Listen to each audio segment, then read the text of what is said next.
अस्सलाम वालेकुम नाज़रीन, आप देख रहे हैं ZH एंटरटेनमेंट। मैं हूं ज़हीर अहमद। नाज़रीन, एक तो आज हम बात करेंगे आफ्ताब इकबाल साहब ने सुल्तान रही और शान का मुवाजना करते हुए जो जुमले कहे हैं सुल्तान रही साहब के हवाले से, उससे थोड़ा सा एतराज़ है, उस पर आते हैं। इस तमाम पे जाने से पहले थोड़ी सी मैं वहीद माज साहब की किताब के हवाले से एक थोड़ी सी क्वेरी थी। एस्तर साहिबा ने और खुरम शफीक साहब ने मैसेज भेजा है कि कुछ लोगों ने अपने मोबाइल नंबर नहीं दिए थे। UMS जो है अर्जेंट मेल सर्विस वगैरह जो भी इनकी कोरियर वालों की है, उनकी रिक्वायरमेंट है। तो उनमें जो नाम है मुश्ताक हुसैन, शरीफ नोमानी और अमीन चिश्ती, वकार फयाज और रिजवाना सैडल, ये इन लोगों ने अपने मोबाइल नंबर नहीं दिए। ये भले तो एस्तर साहिबा के मैसेंजर में जाके फेसबुक पे वहाँ पे अपना भेज सकते हैं मोबाइल। मेरे क्योंकि इस पे फेसबुक पे लगा हुआ है, उस पे मैसेंजर पे जाके मुझे दे सकते हैं, फिर मैं आगे फॉरवर्ड कर दूंगा, वरना उनकी क्योंकि रिक्वायरमेंट है तो थोड़ा सा प्रॉब्लम आ सकता है। अब मैं पहले आपको सुनाता हूँ वो जुमले एग्जैक्ट कोट एंड कोट कि हम कोशिश करेंगे वो सुना भी दें आपको वैसे वीडियो की सूरत में, लेकिन मैं खुद कोट एंड कोट उसी तरह लिखे हैं जिस तरह उन्होंने बोले। आफ्ताब इकबाल साहब ने, मंसूर अली खान साहब ने क्वेश्चन पूछा उनसे, आफ्ताब इकबाल साहब से, कि सुल्तान रही ये शान। तो उन्होंने कहा कि सुल्तान रही क्या बेचता है शान के आगे। सुल्तान रही क्या बेचता है शान के आगे। शान बहुत बड़ा है, क्यों? अब क्यों पूछ रहे हैं। सुल्तान रही बेचारा तो एक फाइटर था, फाइटर से वो हीरो बन गया और वो भी अजीबो गरीब सा हीरो बन गया। आफ्ताब इकबाल साहब बड़े माने हुए हमारे एंकर हैं। एंकर भी नहीं कहना चाहिए, बल्कि वो बहुत बड़े दानिश्वर भी हैं। कॉलम वगैरह भी लिखते रहे, आफ्ताबियाँ के नाम से लिखते रहे हैं। फिर वो पायनियर हैं काफ़ी सारी चीज़ों के और बड़े ज़बरदस्त बातें करते हैं। बहुत ज़बरदस्त हमारा उन्होंने जो TV के ऊपर आपको सिलसिले ये सारे नकल करते हुए नज़र आते हैं, ये उन्हीं को फॉलो करते हैं कि जो उन्होंने शुरू में हस्बे हाल से शुरू किया था, बाद में फिर ख़बरनाक से।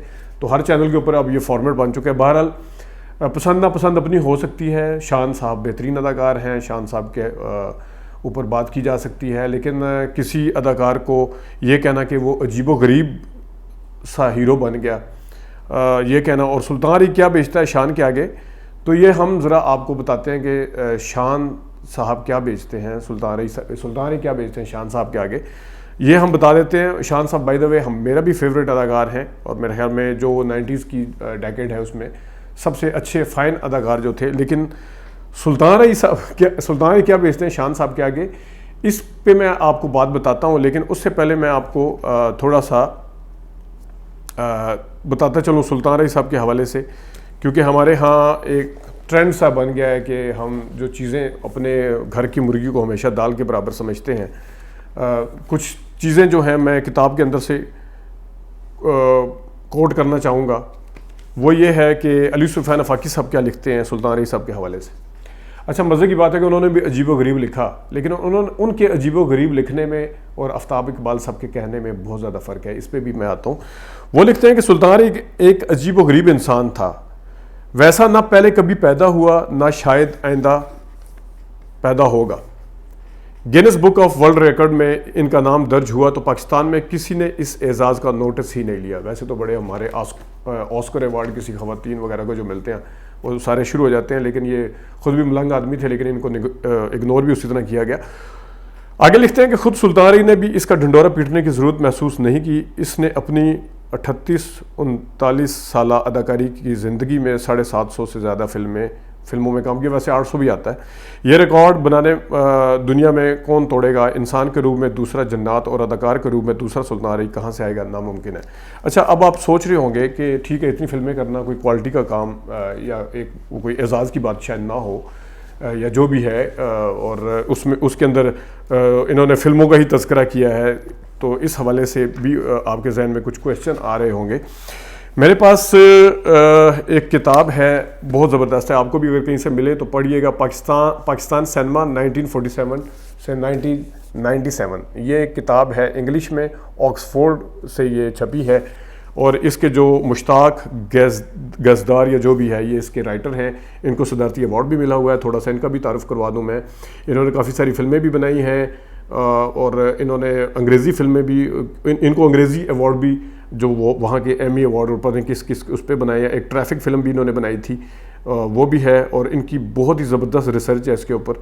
ये जनाब लिखते हैं, most ordinary looking person who turn into a cinematic legend, unique and unusual in every way. Many superstars and performers have enjoyed vast popularity. Some examples are artists such as Charlie Chaplin, Clark Gable, John Gabon, Clark Gable और चाहे Gary Cooper, Laurence Olivier, John Wayne, Toshiro Mifune, Marlon Brando, Gregory Peck, Dilip Kumar, Clint Eastwood and Amitabh Bachchan, but none of these stars achieved the kind of acceptance and intense identity with their audience for such a long period as did Rahi. Perhaps Charlie Chaplin's triumph was the first instance of an actor being completely identified with the character in the film. Johnny Weissmuller as Tarzan, यानी अब आगे जाके उनके जो किरदार थे वो बता रहे हैं कि उन्होंने किरदार जो किए एज टार्जन वो, और Sean Connery as and Roger Moore as James Bond and NT Rama Rao as हिंदू are classic example of merging of actor and character. ये इनकी एक्टर और करेक्टर के हिसाब से क्लासिक एग्जाम्पल्स इन्होंने उठा के दी हैं दोनों इंडस्ट्री में पाकिस्तान से हट के। लेकिन वो क्या कहते हैं, where the character in the film assume more significance than the actor playing the role, Rahi on the other hand commanded such immense popularity that he himself became a role model for the person he played in any film. In this respect, he even surpassed the American vision of John Wayne as the Western hero. अच्छा, ये तो है इनकी बात जो इन्होंने लिखी है। अब वो कहते हैं कि शाह मतलब वो क्या बेचते हुए नज़र आते हैं उसके आगे। पहले मैं थोड़ा सा आपको बहुत ज़्यादा ब्रैकेट करने की कोशिश की है। हर अदाकार की फ़िल्में होती हैं। शान की अगर 279 या 350 के करीब फिल्में हैं तो उसमें उन्होंने 50 फिल्में एक तरह की हैं, 50-60 दूसरी तरह की हैं। वो मैं बहुत लंबी वीडियो हो जाएगी, बता भी सकता हूँ एग्जाम्पल्स के साथ। लेकिन थोड़ा सा मैं आपको ये बताता चलूँ कि जो जिसने जावेद जबार सब बड़े मशहूर हमारे फिल्म भी उन्होंने बनाई है और सकाफत के मिनिस्टर भी रहे हैं। एक आध दफ़ा मैंने पहले भी मेंशन किया था, उन्होंने कहा था कि सिनेमा मैजिक वर्ल्ड होती है। वो अपने साथ पूरी सिनेमा को लेके चलता है और उसका जो फॉलोइंग होती है या जो भी होता है। तो कमर्शियल जो फिल्में बनती हैं, क्योंकि शान भी कमर्शियल फिल्मों के हीरो थे, जो सुल्तान रही साहब की पंजाबी फिल्में थी वो कमर्शियल, उर्दू जो भी था वो कमर्शियल फिल्में थी। तो कमर्शियल फिल्मों के अंदर मैं आपको एग्जांपल देता हूँ। पहले अंदाता का हमने रिव्यू किया था, वहाँ पे मोहम्मद अली और सुधीर जैसे अदाकार थे, लेकिन सुल्तान रही ने उनको हिलने नहीं दिया उस फिल्म के अंदर, दोनों को। मैं इसके ऊपर वीडियो कर चुका हूँ और बड़ी डिटेल के साथ कर चुका हूँ, आप देख भी सकते हैं जाके। फिल्म रिव्यू में शायद वो पड़ी होगी जो प्लेलिस्ट है। इसी तरह मैंने एक फिल्म देखी थी इंसानियत के दुश्मन, उसमें इज़हार काजी साहब थे। मैंने पिछले वीडियो में डायलॉग भी बोल के दिखाए थे नदीम साहब के। इंसानियत के दुश्मन थी जिसमें इज़हार काजी और नदीम और अफजाल अहमद, हुमायूं कुरैशी, अंजुमन नीली जैसे लोगों ने काम किया था। लेकिन उसमें सुल्तान रही का काम आप देखें और पूरा सिनेमा जो फिल्म का जो टेम्पो था वो उन्होंने चेंज करके रख दिया था। अच्छा, अब आप कहेंगे वो फाइटर और ये वो और अजीबोगरीब।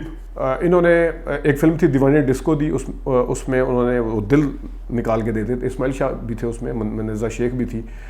इन्होंने इतने किरदार किए हुए, क्या फ़ौजी, अगर वार में उन्होंने शान ने किरदार अदा किया, इन्होंने मश जेल में, इन्होंने मफरूर में फ़ौजी का भी किरदार, रिटायर फ़ौजी जिसकी फैमिली को वो सेम उसी तरह स्टोरी थी, ज़रा बड़े कैनवस की थी क्योंकि ISPR की बनी हुई थी वार। तो मैं आपको मिसालें दे सकता हूँ। अब उन्होंने बेचा क्या है। शान साहब, मैं फिर कहता हूँ कि बहुत अच्छे अदाकार हैं। हमारी इंडस्ट्री के अंदर अदाकारों को ज़ाया कर दिया जाता है। वो अगर आप शान साहब का पूरा करियर उठा के देखें तो उसमें पहली जो 62 फिल्में हैं उसमें से 2 फिल्में अगर आप निकाल दें, निकाह और घूंघट। निकाह वैसे आयना की कॉपी थी और जो पहले नदीम साहब कर चुके थे, थोड़ी सी एंड पे जाके स्टोरी चेंज की थी उसकी।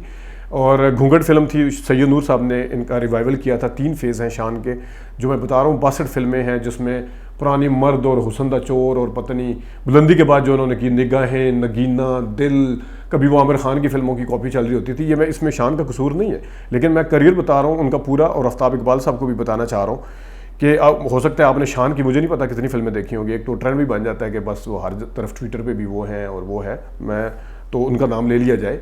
बात वो होती है कि फिल्में देखने के बाद आप डिसाइड करें। सुल्तान रईस साहब की आपने कितनी फिल्में देखी होंगी, हो सकता है सिर्फ आपको मौला जट का पता हो, बशीरा बाबल से लेके वैशी जट से लेके, और जो मैंने दीवानी डिस्को दी बताई है, तूफान, कानून, और मैं यहाँ पे नाम लेना शुरू किया, वीडियो बहुत लंबी हो जाएगी। मैं पॉइंट ये रेज करना चाह रहा हूँ कि शान की चलें आप खिलौना कर लें, खिलौना अगली साक्षी की कॉपी थी जो उन्होंने नाना पाटेकर को करने की कोशिश की थी। तो कभी आपको वैन डैम की भी झलक नज़र आती है, कभी शान के अंदर, अच्छी बात है। कभी आपको नाना पाटेकर की गुलाम मुस्तफ़ा वली डाकू रानी में झलक नज़र आती है, खिलौना में अग्नि साक्षी वाली झलक नज़र आती है, और ठीक है। मैं अगर आप मुझसे पूछें शान की जो फिल्म है जिसमें वो शान कर सकता है, जो शान ने किया है, तेरे प्यार में अगर वो ना हो तो कोई और कर लेता। आप घर जाने दो में बाबर अली का किरदार शानदार था। घर का पाओगे थोड़ी सी मैं इसमें अगर मज़ीद ऐड करना चाहूँ, बेचते क्या हैं शान साहब के आगे, सुल्तान रईस साहब क्या बेचते हैं, ये मैं आपको बताता हूँ कि वो क्या बेचते हैं। वो ये बेचते हैं कि शान साहब ने जो फिल्में की हैं वो आपको कोशिश करेंगे पोस्टर में भी दिखाने की, जो सुल्तान रईस को कॉपी करके फिल्में की हैं। देसां दा राजा, बाबल दा वेड़ा, ये बहुत ज़्यादा फिल्में, कुछ के नाम लूँगा, चौधरानी, लौंग दा लिश्कारा, यार चंद वर्गा, यार बदमाश, इश्तिहारी गुजर, हमायूं गुजर, शेर लाहौर, प्यो बदमाशां दा, बदमाश गुजर, बब्बू खान, दादा बदमाश, जग्गा टैक्स, बदमाश ते कानून, चिराग बाली, माजूदा वैर, वैशी जट, कालू, शाहपुरिया, बहराम डाकू, शेर पाकिस्तान, वरियाम, तोहफा प्यार दा, राई दा खड़ाक, अच्छू शीदी, बदमाशे आजम, जट दा वैर, पप्पू लाहौरिया, कर्फ्यू आर्डर, जबरू, जग्गा बलोच, जबरू, पुत्र हमायूं गुजर दा, अथरा, खतरनाक, जिद्दी राजपूत, जिद्दी राजपूत। अच्छा, ये तो फिल्में मैंने कुछ गिनवाई हैं जो आप कह रहे हैं। ये मैंने सुल्तान की फिल्मों के नाम नहीं लिए नाजरीन, ये शान साहब की फिल्में हैं। अब आप कहेंगे कि आफ्ताब इकबाल साहब के कहने का मतलब कुछ और था, वो मैं पहले आपको क्लियर कर चुका हूँ कि अदाकारी के लिहाज से भी, और दूसरा ये कि मैं फिर कहता हूँ कि हो सकता है मुझे भी अदाकारी के लिहाज से कोई और ज़्यादा पसंद हो, कुछ कम हो, लेकिन उसको इजहार करने का, इसके इजहार का एक तरीका होता है। किसी को अजीबो गरीब कहना, ये मेरे ख्याल में बिल्कुल अच्छा नहीं है। यहाँ पे मैं आपको एक बात बताता चलूँ, ये 3-4 ऑथेंटिक सोर्स से मैंने पता किया, मेरे पास टाइम होता मैं आपको अखबारों में भी दिखा देता।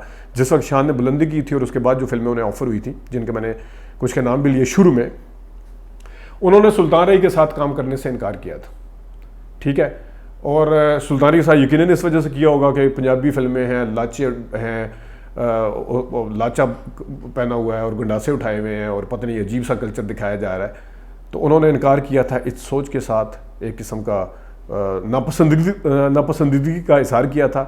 तो सुल्तान रईस साहब तो क्या बेचते हैं शान के आगे, या नहीं बेचते, लेकिन शान ने फिर उन्हीं फिल्मों को किया जो सुल्तान रईस ने की थी।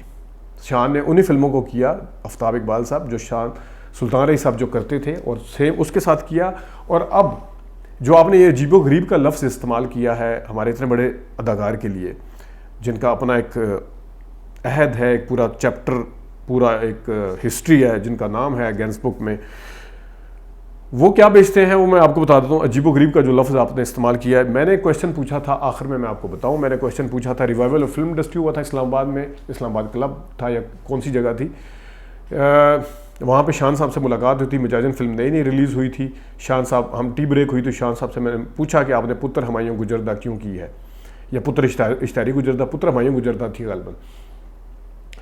तो उन्होंने कहा कि उन्होंने मुझे कन्विंस किया, जो कि मैं कन्विंस हुआ। उन्होंने बड़े अच्छे तरीके से बात की, अच्छा जाए कि उन्होंने सुल्तान रईस साहब के साथ काम करने से इनकार किया था किसी ज़माने में, क्या थी। उन्होंने कहा जी हमारा जो मज़दूर, गरीब, रेड़े वाला, रिक्शे वाला जो पंजाबी समझता है या जो मखसूस ज़ुबान समझता है, क्या उसको तफरीह करने का हक़ है या नहीं है।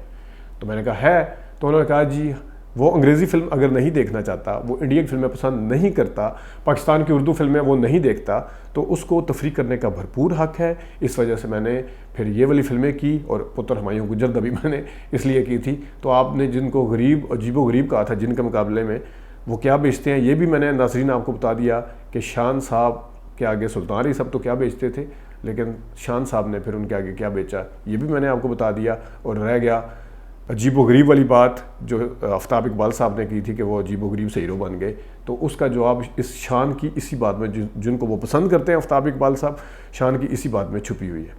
नाजरीन आज के लिए इतना ही, इजाज़त दीजिए, अल्लाह हाफ़िज़।